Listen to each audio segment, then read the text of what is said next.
Assalamualaikum warahmatullahi wabarakatuh. Halo everyone. Bagaimana kabar kalian yang menonton video ini? Apakah baik? Saya harap yang menonton video ini kabarnya baik.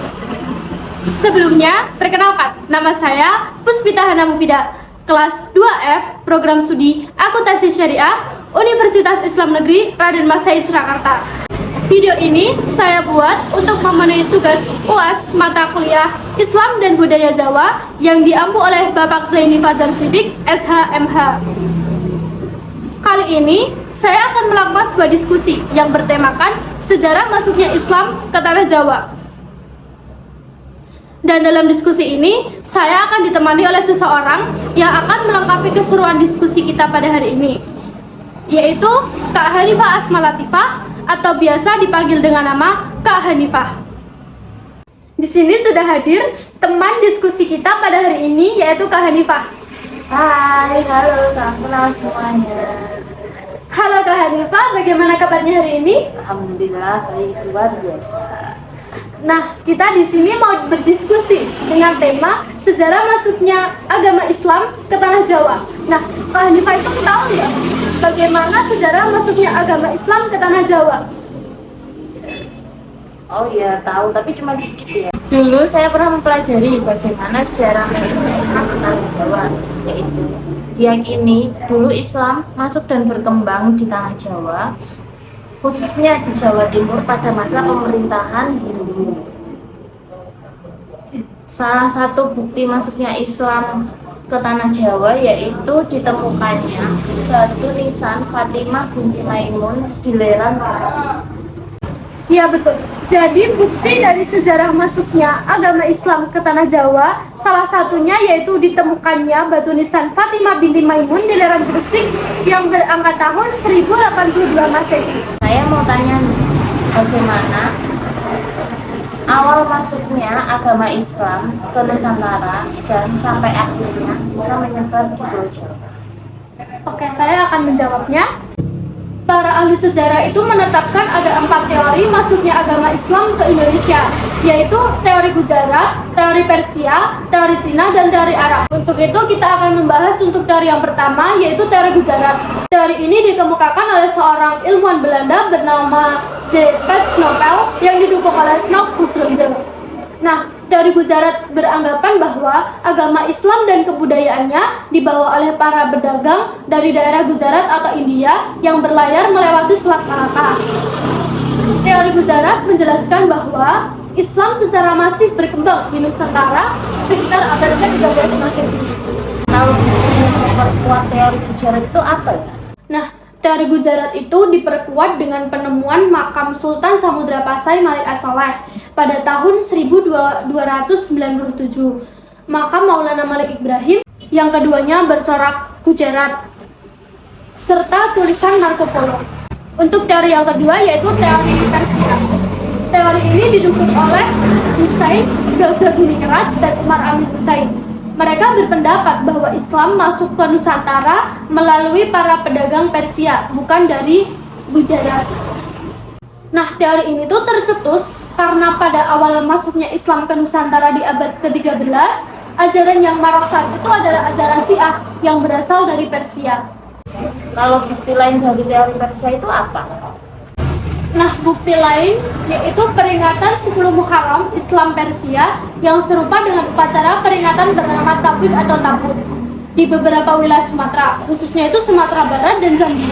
Adanya kesamaan corak seni kaligrafi, penggunaan gelar syah pada raja-raja Islam di Nusantara, kesamaan ajaran sufi oleh Syekh Siti Jenar.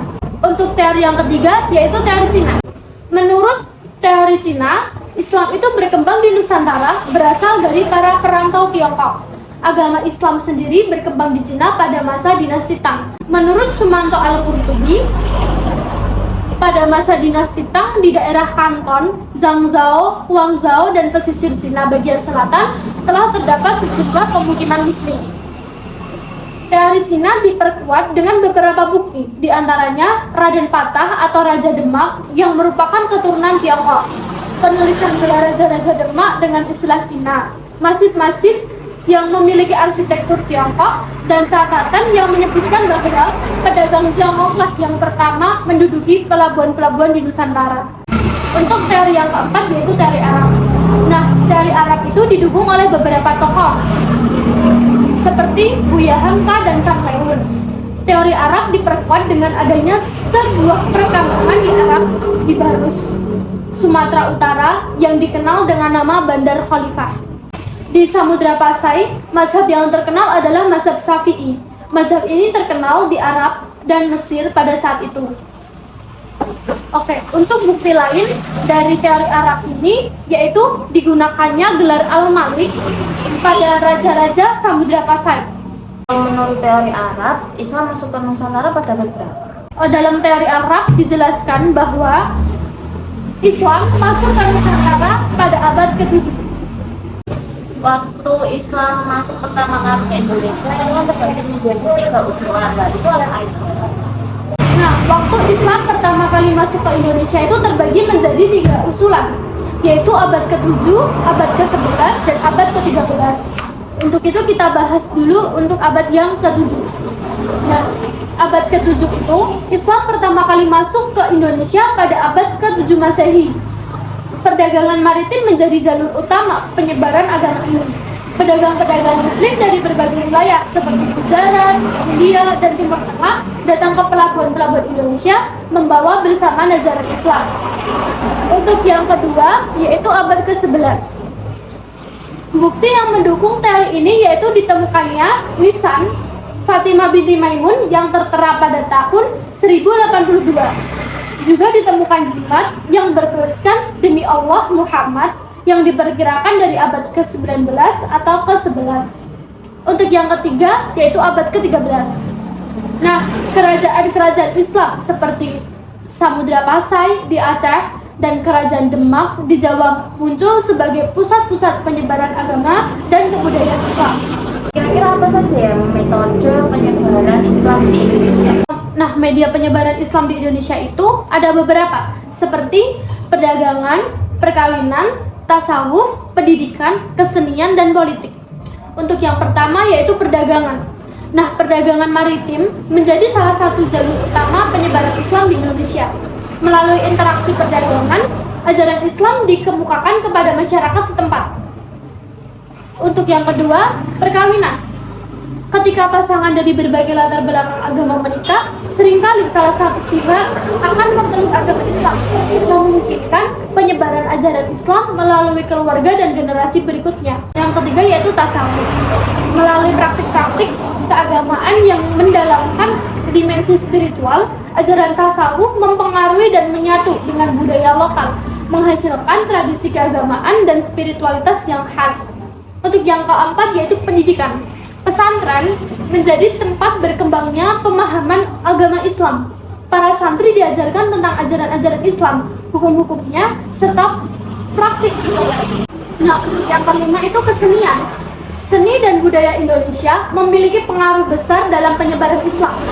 Nah, seni ukir, rupa, musik, dan tarian mencerminkan nilai agama dan mendalami pemahaman keagamaan. Untuk yang keenam yaitu politik. Penguasa-penguasa dan pemimpin lokal yang memeluk Islam memainkan peran penting dalam memperkenalkan ajaran ini kepada masyarakat. Nah, selanjutnya kita akan masuk kepada bab masuknya agama Islam ke tanah Jawa. Awal mula masuknya Islam ke tanah Jawa terjadi sekitar abad ke-13 Masehi. Penyebaran ajaran Islam di Pulau Jawa dilakukan oleh Wali Songo, yaitu 9 tokoh penyebar ajaran agama Islam di tanah Jawa. Secara harfiah, wali berarti wakil, sedangkan Songo dalam bahasa Jawa berarti 9. Nah, Wali Songo menyebarkan ajaran agama Islam dengan cara berdakwah ke masyarakat di Pulau Jawa. Kan tadi disebutkan ada yang namanya para tokoh Wali Songo. Nah, siapa aja nih yang menjadi tokoh Wali Songo itu dan bagaimana strategi dakwahnya di Pulau Jawa? Nah, kita akan membahas para Wali Songo dan strategi dakwahnya. Untuk yang pertama yaitu Sunan Gresik atau nama lainnya Maulana Malik Ibrahim. Nah, Sunan Gresik itu merupakan seseorang wali yang hidup di masa kejayaan Kerajaan Majapahit. Sunan Gresik sampai di Gresik itu pada tahun 1404 Masehi. Sunan Gresik dikenal sebagai Maulana Maghribi karena ia berasal dari daerah Maghribi, Afrika Utara. Sunan Gresik mengambil jalur pendidikan dengan mendirikan pesantren sebagai strategi dakwahnya. Nah, pesantren inilah yang menjadi cikal bakal pesantren di Jawa. Sunan Gresik juga dipandang sebagai bapak atau ayah spiritual Wali Songo. Untuk yang kedua yaitu Sunan Ampel atau Raden Rahmat. Sunan Ampel itu lahir di Nampa pada tahun 1401 Masehi. Nah, Sunan Ampel memulai penyebaran Islam itu dengan mendirikan pesantren di Ampel Denta. Hasil didikan Sunan Ampel yang terkenal adalah falsafah mohlimo atau tidak mau melakukan 5 hal yang tercela, yaitu moh main, tidak mau berjudi, moh ngombe, tidak mau minum arak, moh maling, tidak mau mencuri, moh madon, tidak mau berzina, dan moh madat, tidak mau narkoba. Sunan Ampel dikenal sebagai negarawan, tokoh yang mempunyai gagasan dan perencana berdirinya kerajaan Islam pertama di tanah Jawa. Nah, menurut bukti sejarah, Sunan Ampel adalah orang yang mengukuhkan Raden Fata sebagai Sultan pertama Kesultanan Demak Bintaro. Nah, Masjid Demak didirikan pada tahun 1478 yang diprakarsai oleh Sunan Ampel bersama para Wali Songo. Untuk yang ketiga yaitu Sunan Bonang atau Raden Magdum Ibrahim. Nah, Sunan Bonang mendirikan pesantren yang disebut Watu Layar yang digunakan untuk memulai mengajar dan mengembangkan Islam. Dalam kegiatan dakwahnya, Sunan Bonang mempunyai keunikan dengan cara mengubah nama-nama dewa dengan nama-nama malaikat, sebagaimana yang dikenal dalam Islam. Sunan Bonang menggunakan kesenian rakyat untuk menarik simpati masyarakat dengan seperangkat gamelan yang disebut bonang. Untuk yang keempat yaitu Sunan Derajat atau nama lainnya Raden Qasim. Sunan Derajat mendirikan padepokan santri dalam Dukur yang kini bernama Desa Derajat, Paciran, Lamongan. Sunan Derajat mengubah sejumlah suluk yang dikenal dengan suluk petuah.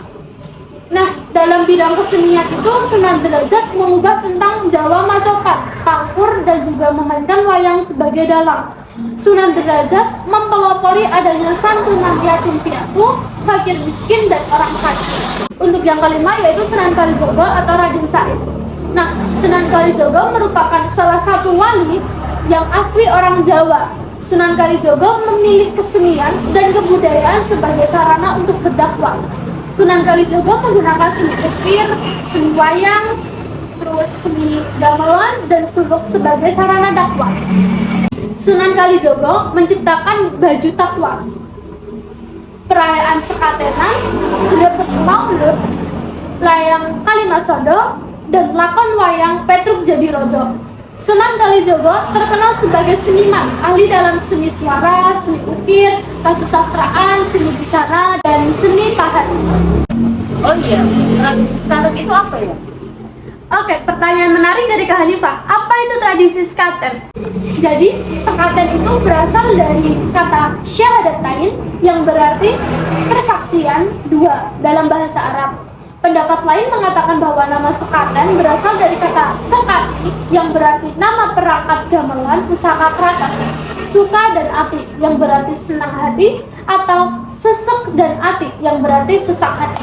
Nah, tujuan dari perayaan sekaten adalah untuk memperingati hari lahir Nabi Muhammad SAW.